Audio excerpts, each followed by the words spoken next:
Well, it is that time. Roster cuts have to be made by Tuesday. So just kind of wanted to look at the bubble, see what we got going, and make some of my roster prediction calls here. You know, this year so far, I think the Lions got 83 guys now left on the squad. They got to weed it down to 53 or roughly somewhere in there. It's like 30 or 33 cuts that they got to make here this week. So it's going to be pretty wild. Now, when I look at this squad, let's just start at quarterbacks. Nate Sudfeld was the backup all year long last year. We know that kind of put us in a bind.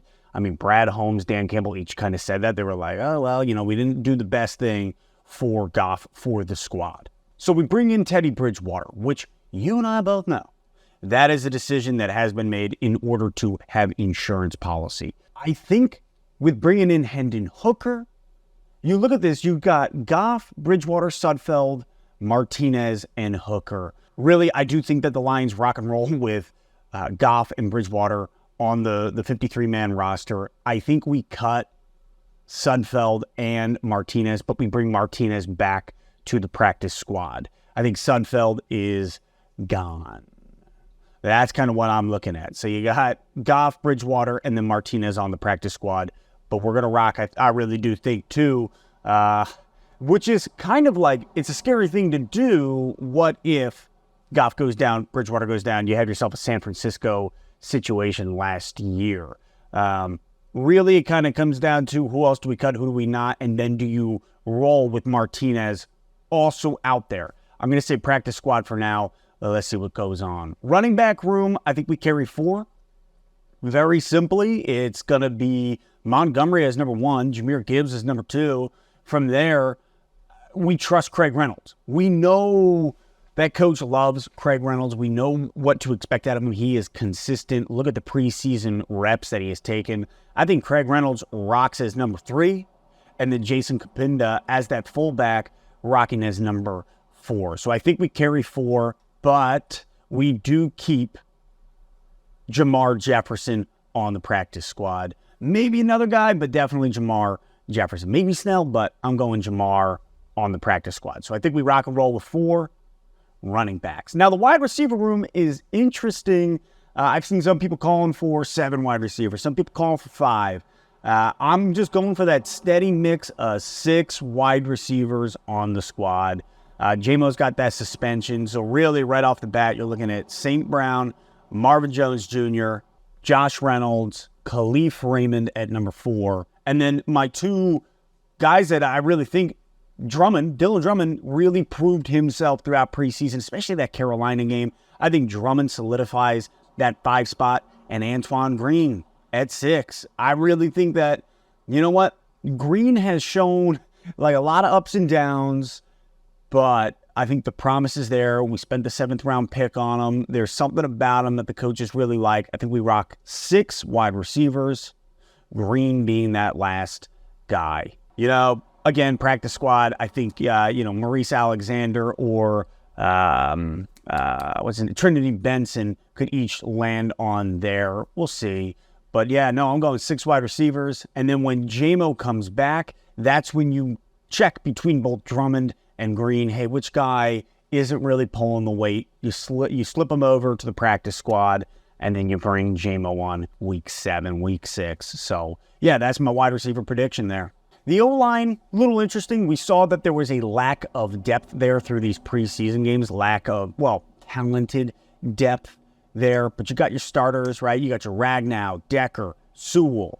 You've got Jonah Jackson and Vaitai. Between those 5, those are your starters. After there, I think Graham Glasgow sticking around. Matt Nelson sticking around. Sorsdal sticking around. I think the tight ends are pretty simple. I think you got Laporta. I think you got Wright and James Mitchell. All 3 guys really proving themselves. That is our tight end room. R.I.P. Zylstra. That one, I saw that one happen live. Still breaks my heart. Was he the best option? No, but I think he proved he's a great blocking tight end and really would have put in some competition against these other guys. But yeah, that's where we're landing at tight end. When it comes to the secondary, we got a ton of guys that are competing for jobs on the secondary. Obviously, you have your shoe-ins, right? You got your Cam Sutton, you got your C.J. Gardner-Johnson.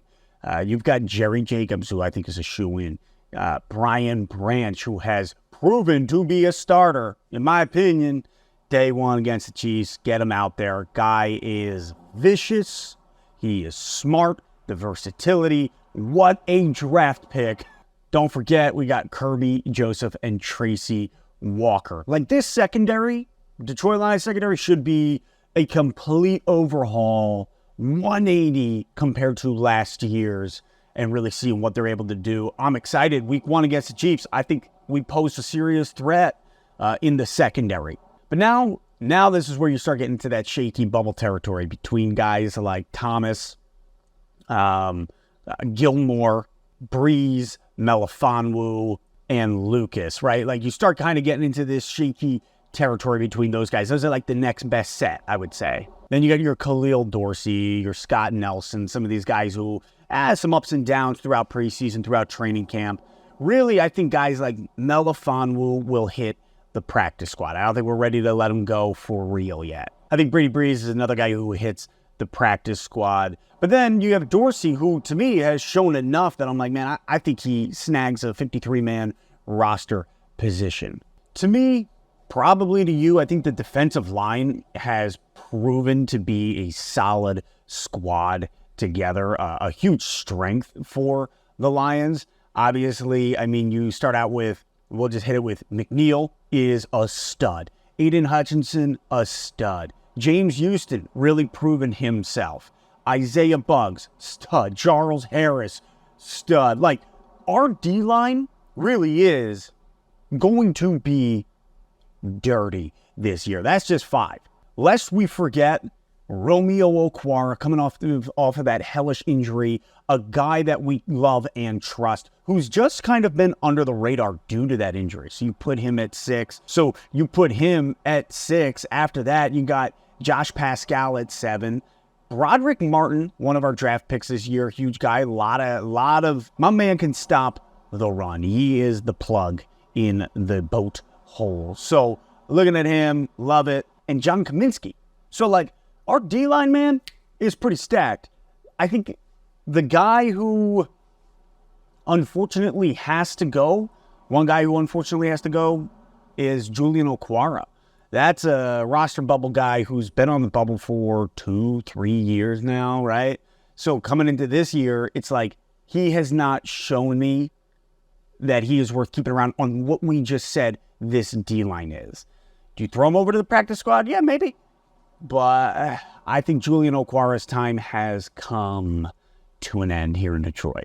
With that being said, I think you also keep Levi Onwuzurike on the practice squad. I think that's a guy you shift over and you just continue to see what he's got, where he develops. I mean, you think about James Houston, right? Like, James Houston's a guy who didn't play until Buffalo last year, and he had that breakout game. Levi's been battling with a lot of back injuries, and I think you hold off a little bit on him, see what we do, see where the season goes, and is everybody else healthy? Can you plug him in?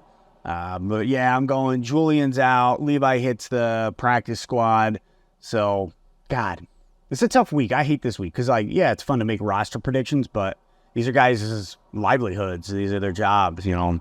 And then you got the linebacker room. Linebacker room, man, haven't said that in years here in Detroit. Linebacker room is going to be good, headed by Alex Anzalone, right? Then you have that big old first-round draft pick in Jack Campbell. Rodrigo, really seeing him in that preseason game the other day against Carolina, really remembering, like, yeah, he is a stud. For what his size, man, the heart in him, the dog in him, guy makes a lot of big plays. Rodrigo sticking around. Derek Barnes showing a lot of improvement. And then bringing back Jalen Reeves-Maybin, a guy I love. I think we got those 5 right there. Then it's kind of between Pittman and, I don't even know how to say the other guy's name, Nowowski. I would probably go with Pittman over Nowowski being out of here. And then finally, dude, you got your kickers. You got your kickers, and I can't believe that Riley Patterson is going to be our kicker going into this season. He's a guy who was a little shaky to me. He's been consistent. He's found his footing, but I really think beats out Parker Romo. Watching him last week against Carolina, he seems to be the go-to guy, and I think he makes a team. Romo's out of here is my guess. But hey, man, those are just some of my thoughts heading into the roster prediction, roster cuts by Tuesday. Lions about to make some big decisions here. Drop your thoughts in the comments. What do you guys think? Who do you think is going to make the team who maybe is like, you're like, I don't know. Drop them in the comments. Let me know what you guys are thinking headed into this. Again, always a fun time of the season and a sad time of the season to have to kind of see some of these moves be made. Don't forget, get that practice squad. You got a couple guys who get to shift over there. So when they get cut, not all is lost. Adieu. I bid you all adieu. Like Sound of Music. I haven't seen that in years. Must have been like 10, 12 last time I saw that. So